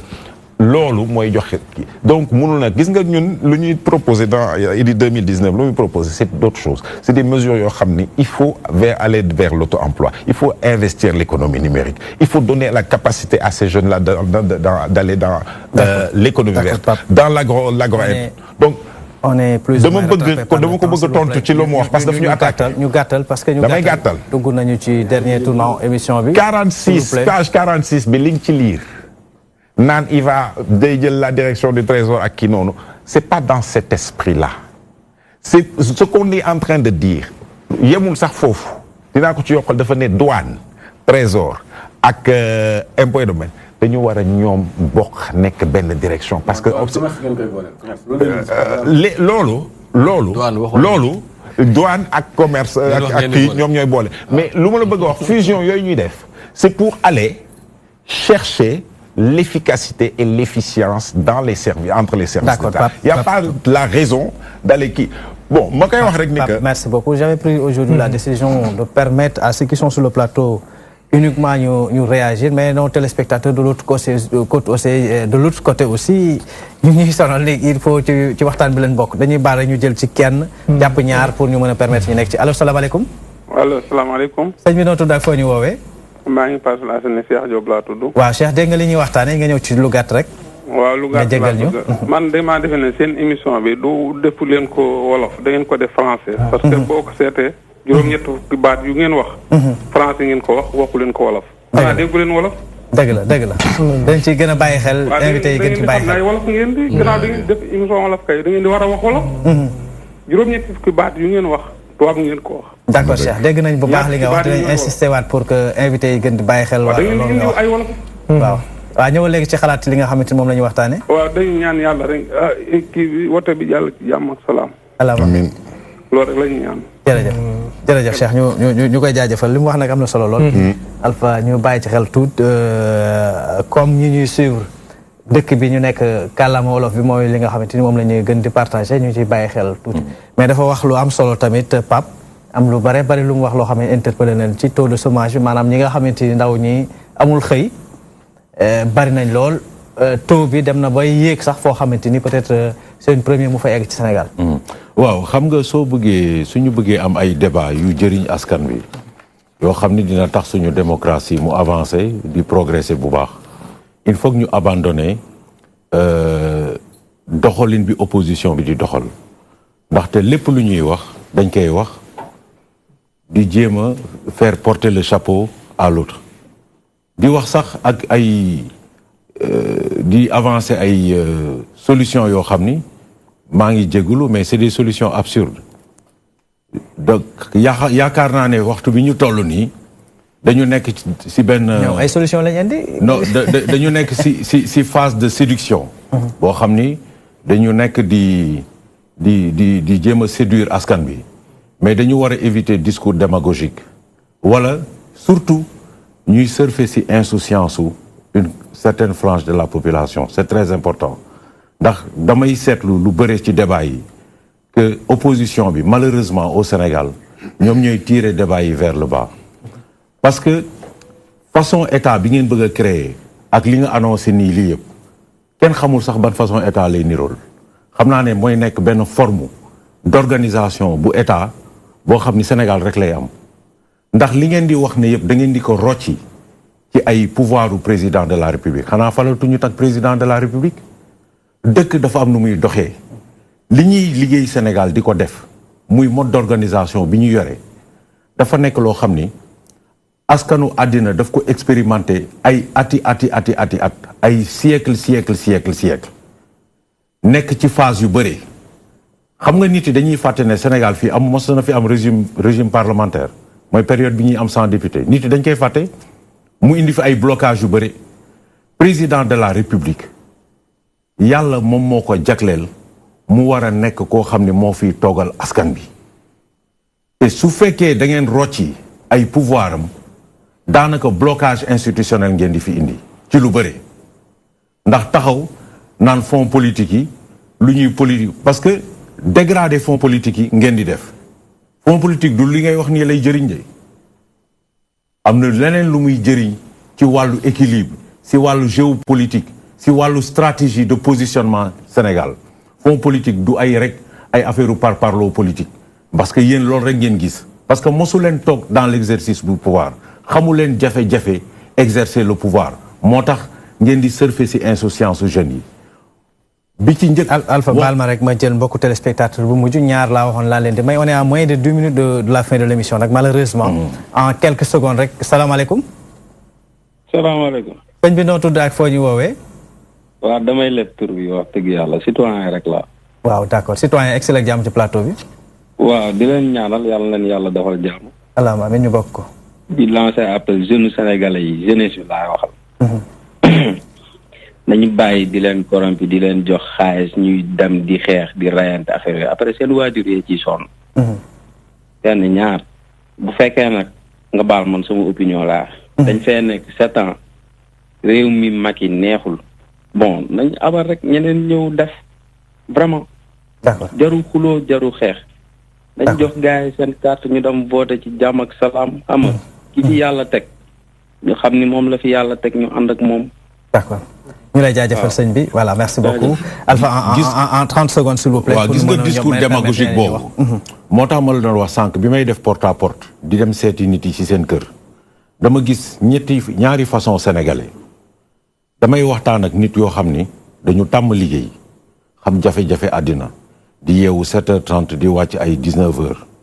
waaye ci nit yooyu nga xam ne dañu responsable amul kenn ku leen ci topp ci seen proposition yi ndax xam nañu bu baax àddina ni muy doxee mais dem di wax jeunes yi naan leen suba suñu ñëwee dañuy génn ci CFA bi d'ailleurs dafa nekk benn mesure boo xam ne presque waxatu leen ci bi ngeen ci waxee ba léegi nit yi remettre leen à votre place parce que amul benn nit bu sérieuse bu responsable bu leen mën a topp en fait ci schéma boobu noonu de génn CFA bi loolu daf may permettre rek ma wax ne dama bëgg en fait yéen soo leen ñëwee ci débat yi ngeen wax li ngeen di indi d'accord pour régler chômage jeunes yi pour régler industrie bi pour régler PSE vert bi nga xam ni sama ji wax na ko te dafa war a générer dès l'entrée en mouvement 50 000 emplois pour répondre à ces pour tontu li mu wax léegi démagogie mënta weesu nga taxaw di wax naan bi ñu fi nekkee ba léegi benn prix wu denrée yokkuwul bi ñu fi nekkee ba léegi courant bi coupé wul c'est de la démagogie weesuwul tamit nga ni 1 million d'emplois mën na nekk ndax pétrole bi. est-ce que aussi li mu wax c'est pas vérifiable sur le terrain? Attendez, waaw il faut nga déglu ma tamit. non 1 million d'emplois bi léegi mon frère. gis nga bu ñu wax loolu ñu wax gis nga prix denrée bu fekkonte ni état bi sax dañu am un état boo xam ne mooy jaay ak a jënd ñu mën a wax ni wala buy subventionné les commerçants ñu mën a wax ne moom moo tax ba prix denrée yi yokkuwul ce qu'ils ne disent pas aux Sénégalais mooy que jamono yii prix yi di yokk mais nañu wax baril pétrole bi fan la toll woon jamono yii prix yi di yokk jamono yii courant di coupé nañu wax baril pétrole ñaata la woon sous le règne de Abdoulaye Wade baril bi demoon na bay waaj a yegg ay $160 ñoom bi ñuy fii rarement la baril bi yegg $40 donc c'est un environnement international la conjoncture ils ont bénéficié d'une conjoncture favorable tey jii nii bu baril bi yokkaatoon ba yegg à un certain niveau coupure électricité commencé parce que structurellement maanaam ci yokku enfin structurellement je sais pas comment on dit ça en wolof mais structurellement ils n'ont rien fait à la Sénélec ils n'ont pas une politique ci wolof structurellement amuñu benn politique boo xam ni war changé na nit Sénélec di doxee wala ni ñuy defaree énergie boo leen waxee ñu ne mix énergétique bi dépassé wul 1%. tey jii nii pétrole la ñuy jënd dañuy louer ay barge et cetera tey jii bu pétrole bi yéegaatee ba yegg benn niveau bi coupure électricité ñëw quand je disais tantôt que defuñu fi dara dama tey bi may jógee Saint-Louis di ñëw Saint-Louis laa jógee nii comme ça bi may jógee waa sëñ bi bul ma coupé waa dimbali ma ngir yàlla rek dama la ko ñaan waa man maa la ko ñaan bi may jógee Saint-Louis di ñëw dama xool damay romb dëkk yi sama xol di jeex dëkk boo romb kenn du liggéey àll bi wow koŋ dëkk boo xam ni téeméeri nit ñoo jël juróom benn fukki yi ak juróom ay paysans lañu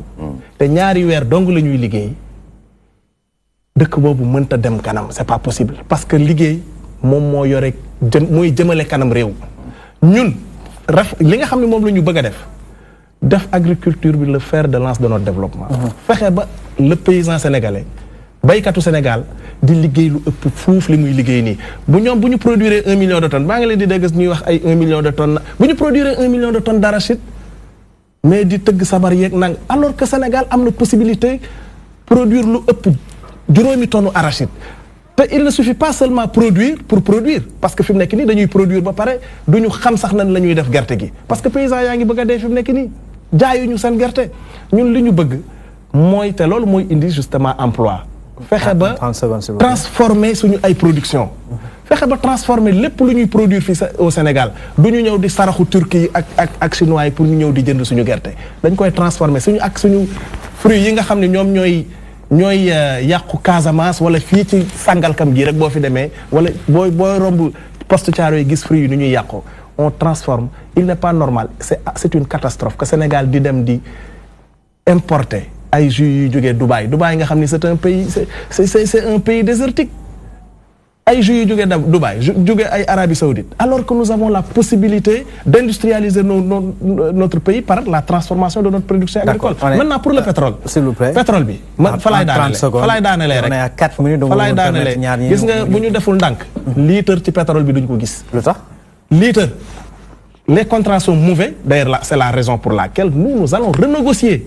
bépp contrat bu ñu signé ñoom dañ koy renégocier duñ ci gis li boo weddee li may wax demal seeti li xew Congo la xew ko nga xam ne gars yi dañ koy produire te géej ga yow doo gis sax tànk yi Pape Malick amul environnement buy mën a contrôler justement là ces choses là mooy pétrole bi parce que ñoom jàpp nañ ni que ni bés bu ñu leen falee te seen leader di Ousmane Sonko wax na ko fële nga xamante ni moom mooy dans la partie sud du pays que ni day renégocier lépp lu jëm ci wàllum li nga xamante ni contrat yi ngeen fi jot a bàyyi. waaw sànq nag fu mu bëgg njëkk ñëwee mooy dégg nañ ko sànq muy ne day waa idée vous avez 2 minutes moom tamit day démonter argument yi mais buñ ko dégloo yaakaar naa li mu wax yëpp évoqué wu si dara li nga xam ne bëggoon naa ko aussi téléspectateurs yi avant may yeggali sama 2 minutes ci réponse bi mu apporté mooy soo leen demee ci programme Idriss Seck mu ngi proposé ne day def 1% chiffre d'affaires entreprise de télécommunication nee na moom lay financer audiovisuel public maa ngi wax et je parle sous le contrôle des Sénégalais qui me suivent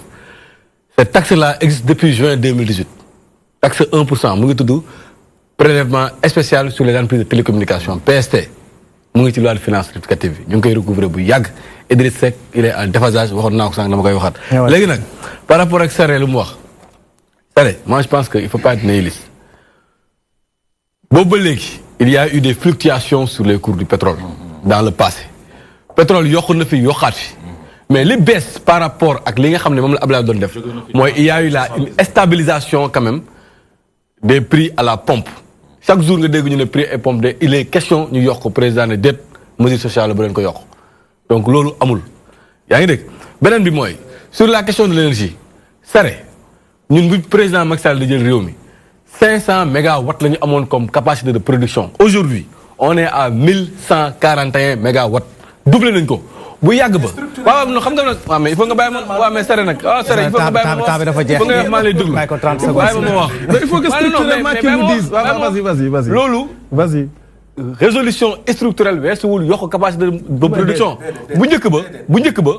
ay groupe électrogène lañ doon loué doxaar waaw bàyyi ma wax rek xam nga tamit aussi tamit Sarré man vraiment sama nijaay nga plan tàkkal ko waaw sama nijaay nga plan tàkkal waaw mais sama nijaay ngeen di déroulé ba léegi débat bi jeex parce que ñu ngi waxtaan waaw su la neexee mu jox la ko bàyyi ma wax yow wax nga ba pare dama la ne à 30 secondes s'il vous plaît plan tàkkal ay groupe électrogène lañ loué woon fii en 2012 électrogène amatu fi dañoo augmenter les capacités de production beneen bi mooy coupure yi ngay wax 950 heures lañ doon couper par année tey on est à moins de 24 heures de coupure dama ñuy wax le dëgg yàlla tax waaw léegi la baril ba yokku wuy ma baril bi yàgg na yokku waaw mais xam nga waaw mais allez-y moi je pense que moi je vais arrêter le débat. Votre mot de la fin s'il vous plaît, réagir de manière ramassée s'il vous plaît si li nga xamante ni yokku na plusieurs fois du ma dellu si ci lu muy wax je veux dire nga dégg compensation soo xoolee fiscalité xam naa certainement il doit venir des inspecteurs des impôts quelque chose lu ñu bëgg a wax mooy dëkk du ci fiscalité wala ci quoi que ce soit lañ koy yéene dafa am un ensemble de mesures boo xam ne vision programme bi moom la teg te loolu mënul dañ dafa dem ci économie wax naa gouvernance bi dugg naa ci économie bi yeneen ak yeneen suñu quand on a parlé d'un Sénégal compétitif am na lu mu tekki pour ñun son tourisme son artisanat dafa am lu ñu ci laaj def ci ay mesures yu am solo yoo xam ne yi ngi ci biir dinaa ci citer quelques pour ramasser revoir un peu nu mu tudd pour ma wax wolof jéem a seetaat nan la ñuy attirer touristes c'est-à-dire le produit touristique dañ ko war a defaraat nit ñi dañu fi amoon balnéaire tourisme d'affaires dañ ko war a kii foofu soo ko xoolee tourisme d'affaires dafay dugg dans le cadre de quelque chose bu ñuy wax feneen mooy intégration régionale boobu gis nga sànq ñi ngi wax affaire franc CFA boobu maa ngi leen dégg ñu koy wax dafa am ñun fuñ ko boolee dañ ko boolee ci benn chapitre boo xam ne ñaari ponk la am ñaari fànn benn bi franc CFA suñu vision moo ci lan le président Idriss Seck nee na franc CFA du loo xam ne moom la ñu war a yor à terme waaye tamit créer une monnaie boo xam ne c'est une monnaie sénégalaise xalaatuñu ko noonu pourquoi parce que le franc CFA ne concerne que les pays dëkk yu nekk ci UEMOA ñooñu 8 pays lañu alors que ñi ngi dem ci benn intégration régionale boo xam ni 16 pays lañu donc war nañu ut une monnaie commune boo xam ni ci 16 pays c'est-à-dire war nañu génn ci franc CFA parce que 50% de réserve yoo xam ni moom mooy garantir le